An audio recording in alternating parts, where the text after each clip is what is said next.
على رسوله الكريم أما بعد فأعوذ بالله من الشيطان الرجيم بسم الله الرحمن الرحيم قال الله تعالى في القرآن المجيد اقرأ باسم ربك الذي خلق الإنسان من علق اقرأ وربك الأكرم وقال النبي صلى الله عليه وسلم انما بعثت معلما صدق اللہ العظیم.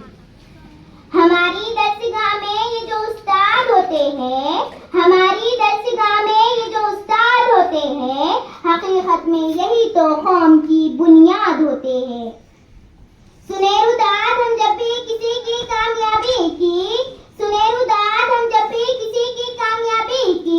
ہر ایک روداد میں یہی مرکز روداد ہوتے ہیں. یہی رکھتے ہیں شیر علم کی ہر راہ کو روشن ہمیں منزل پہ پہنچا کر یہ کتنا شاد ہوتے ہیں. محترم و مکرم اساتذہ اکرام اور میرے اسکول ساتھیوں، السلام علیکم ورحمۃ اللہ وبرکاتہ. آج مجھے جس موضوع پر لب کشائی کرنے کا موقع ملا ہے وہ ہے استاد کا مقام. میرے اسکول ساتھیوں، مجھے آج اس موضوع پر بہت سنبھل کر بات کرنی ہے کیونکہ بات ہے میرے استاد کی عزت و تکریم کی. ادب بھی ایک قرینہ ہے محبت کے قرینوں میں استاد ایک نگینہ ہے جنت کے نگینوں میں. معزز سامعین، استاد و طلبہ کا ایک ایسا رشتہ ہے جس کی مثال دنیا میں کوئی نہیں. اس رشتے کی اہمیت کا اندازہ اس بات سے لگایا جا سکتا ہے کہ حضور اکرم صلی اللہ علیہ وسلم نے فرمایا، بے شک مجھے معلم بنا کر بھیجا گیا. بے شک ہم مسلمان ہیں اور حضور اکرم صلی اللہ علیہ وسلم کے امت میں سے ہیں. جب ہمارے آخری نبی حضرت محمد صلی اللہ علیہ وسلم نے اپنے آپ کو معلم کہا تو اس بات سے اندازہ لگا لینا چاہیے کہ ہمارے مذہب میں استاد کا کتنا بڑا مقام ہے. اگر استاد کی تعریف سننا چاہتے ہیں تو سنیے.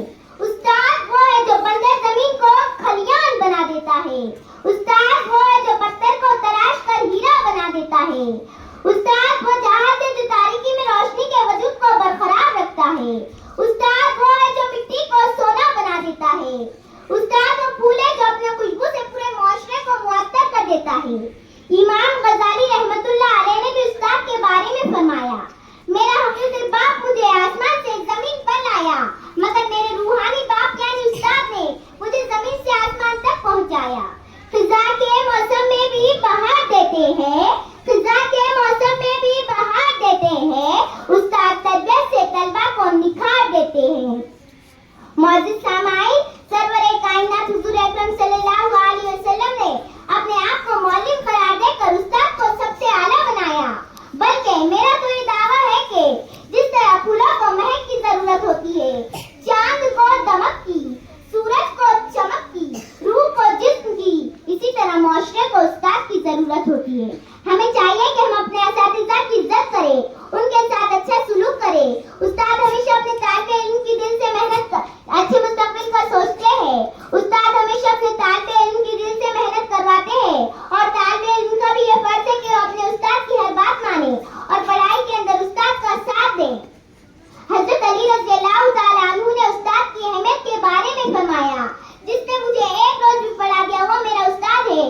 ہمیں اپنے اساتذہ کا احترام کرنا چاہیے. جناب صدر، میں اپنے اساتذہ کا تہ دل سے شکریہ ادا کرنا چاہتی ہوں کہ جنہوں نے میری شخصیت کو نکھارا اور پورا اعتماد بنایا کہ میں آپ سب کے سامنے اپنے خیالات کا اظہار کر رہی تھی. استاد کی عزت کو ترازو میں نہ تولو،